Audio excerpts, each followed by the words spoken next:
విశాఖలోని హయగ్రీవ ప్రాజెక్టు మరోసారి వార్తల్లో నిలుస్తోంది. గతంలో ప్రభుత్వం కేటాయించిన భూమిని వైసీపీ నేతలు తన నుంచి బలవంతంగా లాక్కున్నారని ఆరోపిస్తూ సంస్థ ఎండీగా ఉన్న జగదీష్ 2 ఏళ్ల కిందట సెల్ఫీ వీడియో విడుదల చేశారు. ఇది రాష్ట్ర వ్యాప్తంగా చర్చనీయాంశం అయింది కూడా. అదే ప్రాజెక్టు ఇప్పుడు మరోసారి వివాదాల్లోకి వచ్చింది. హయగ్రీవ ప్రాజెక్టుకు సంబంధించి హెచ్ఎంటీవీ గ్రౌండ్ రిపోర్ట్ను మా ప్రతినిధి వినయ్ అందిస్తారు. విశాఖ ఎండార్లో హయగ్రీవ ప్రాజెక్ట్స్ భారీ నిర్మాణాలు చేపడతా ఉంది. ఏ ప్రాజెక్టుకు లేనంత వివాదం హయగ్రీవ ప్రాజెక్టుకు ఎందుకు వస్తా ఉంది? పదే పదే వార్తల్లో ఎందుకు నిలుస్తా ఉంది? ఈ హయగ్రీవ భారీ నిర్మాణాలు వెనుకున్న సీక్రెట్స్ ఏంటి? హెచ్ఎంటీవీ గ్రౌండ్ రిపోర్ట్లో చూద్దాం. హయగ్రీవ ప్రాజెక్టు ఎండీ జగదీష్ తన భూమిని మాజీ ఎంపీ ఎంవివి సత్యనారాయణ, ఆయన స్నేహితుడు ఆడిటర్ అయిన జీవితో పాటు మరొకరు కబ్జా చేశారంటూ తాజాగా పోలీసులకు ఫిర్యాదు చేయడం, ముగ్గురిపై కేసులు నమోదు చేయడంతో మరోసారి హయగ్రీవ ప్రాజెక్టు వివాదం కాస్త తెరపైకొచ్చింది. ప్రస్తుతం మనం విశాఖ ఎండాడ హయగ్రీవ ప్రాజెక్ట్స్ ముందున్నాం. భారీ నిర్మాణాలు అయితే ఇక్కడ జరుగుతూ ఉన్నాయి. గత కొన్ని ఏళ్లుగా ఈ హయగ్రీవ ప్రాజెక్ట్స్ అన్నది వివాదాలకు కేర్ ఆఫ్ అడ్రస్ గా మారింది. మరొకసారి తాజాగా వార్తల్లో నిలిచింది.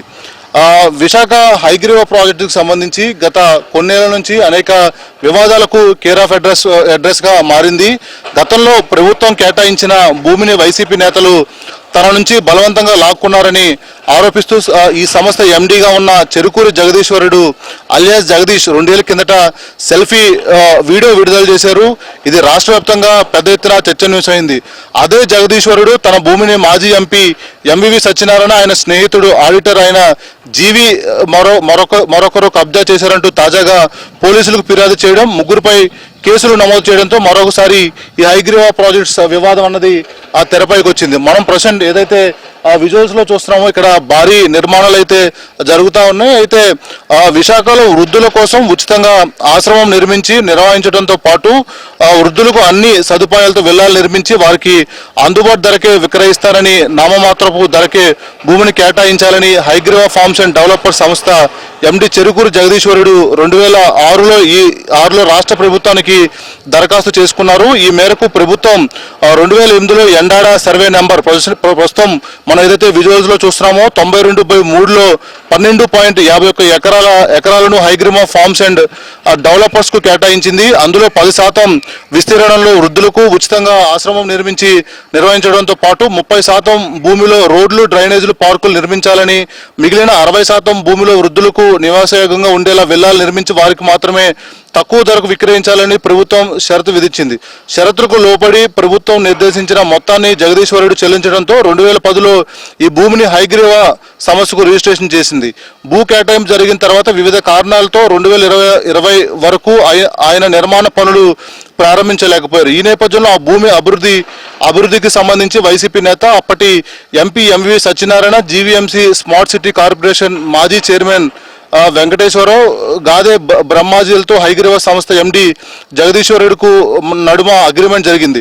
అయితే అధికారాన్ని అడ్డం పెట్టుకుని ఎంవివి సత్యనారాయణ, జీవి బ్రహ్మాజీ తన నుంచి ప్రాజెక్టును బలవంతంగా లాక్కున్నారని ఆరోపిస్తూ జగదీశ్వరుడు 2 ఏళ్ల కిందట ఒక సెల్ఫీ వీడియోను విడుదల చేశారు. తర్వాత ఇరు వర్గాల మధ్య రాజీ కుదరడంతో అప్పటి వరకు ఉన్న కోర్టు కేసులను జగదీశ్వరుడు ఉపసంహరించుకున్నారు. కానీ జగదీశ్వరుడు విడుదల చేసిన సెల్ఫీ వీడియో ఆధారంగా అప్పటి జిల్లా కలెక్టర్ ఏ మల్లికార్జున వివాదంపై దృష్టి సారించారు. వృద్ధులకు ముందుగా ఆశ్రమం నిర్మించి దాన్ని ప్రారంభించిన తర్వాతే విల్లాలు నిర్మించి వాటిని వృద్ధులకు తక్కువ ధరలకు విక్రయించాలని భూ కేటాయింపు సమయంలో రాష్ట్ర ప్రభుత్వం షరతు విధించినప్పటికీ దానిని పాటించలేదని ఆయన గుర్తించారు. పైగా నిర్మాణాలు జరగకముందే భూమిని ఫ్లాట్గా విభజించి 15 మందికి విక్రయించి రిజిస్ట్రేషన్ చేశారని, మరో 16 మందికి సేల్ అగ్రిమెంట్ చేసి రియల్ ఎస్టేట్ వ్యాపారం చేశారని అభిప్రాయపడ్డారు.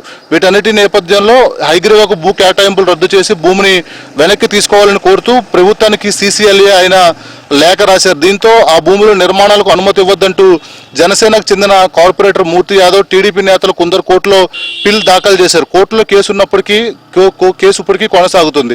హయగ్రీవ ప్రాజెక్టుకు భూమిని ప్రభుత్వం కేటాయించినందుకు ఆ భూమిలో నిర్మాణాలకు అనుమతి ఇవ్వాలంటూ జిల్లా కలెక్టర్ నుంచి NOC తప్పనిసరి కాబట్టి దానిని అందజేయాలంటూ జీవీఎంసీ అధికారులు ప్లాన్ ఇవ్వడానికి నిరాకరించారు. జీవీఎంసీ కమిషనర్లుగా పనిచేసిన లక్ష్మీషా, రాజాబాబు కూడా ఇదే కారణాలతో ప్లాన్ జారీకి విముఖత చూపగా ప్రస్తుతం కమిషనర్గా పనిచేస్తున్న సాయికాంత్ వర్మ మాత్రం హైకోర్టులోని మున్సిపల్ స్టాండింగ్ కౌన్సిల్ అభిప్రాయం తీసుకున్నారంటూ ప్లాన్ జారీ చేసేశారు. దీంతో ప్రస్తుతం ఇక్కడ పనులు మొదలయ్యాయి. ఈ విషయాన్ని పిటిషన్దారులకు హైకోర్టు దృష్టికి తీసుకెళ్లడంతో కేసు తుది తీర్పుకు లోబడి చర్యలు ఉంటాయని, తీర్పు ఎలా వచ్చినా స్వీకరించేందుకు సిద్ధమని భావిస్తే నిర్మాణాలు చేసుకోవచ్చంటూ మధ్యంతర ఉత్తర్వులు జారీ చేసింది. ప్రస్తుతం హైగ్రీవా ప్రాజెక్ట్ భూముల నిర్మాణ పనులు శరవేగంగా జరుగుతూ ఉన్నాయి. ఏదైతే మనం ఆ విజువల్స్ లో చూస్తున్నామో ఇక్కడ హైగ్రీవా ప్రాజెక్ట్స్ భారీ నిర్మాణాలు చేపడతా ఉంది. కోర్టులో ఉన్నప్పుడు కూడా కోర్టు కొన్ని ఆ కండిషన్ల మేరకు పెట్టిన నేపథ్యంలో ఆ కండిషన్ ఫాలో అయితే నిర్మాణాలు చేపట్టుకోవచ్చు అని చెప్పిన నేపథ్యంలో ఇక్కడ భారీ నిర్మాణాలు చేపడుతుంది. ఇలా అనేక మలుపులు తిరుగుతోన్న హయగ్రీవా ప్రాజెక్టు నిర్మాణం శరవేగంగా సాగుతోంది. కోర్టు అనుమతితో సాగుతోన్న ఈ కట్టడాల భవితవ్యంపై అనేక సందేహాలున్నాయి. ప్రాజెక్టు చివరి వరకు కొనసాగుతుందా లేక మధ్యలో ఆగుతుందా? ప్రభుత్వం ఏ నిర్ణయం తీసుకుంటుందో ఇంకా తేలాల్సి ఉంది. విశాఖ ఎండార్లో 12 ఎకరాల్లో హైగ్రీవా ప్రాజెక్ట్స్ నిర్మిస్తున్న ఈ నిర్మాణాల పరిస్థితి ఏంటి? భవిష్యత్తులో ఈ వివాదం ఎటువైపు మలుపు తిరుగుతుందో చూడాలి. కెమెరామెన్ నిఖిల్తో కలిసి వినయ్, HM టీవీ.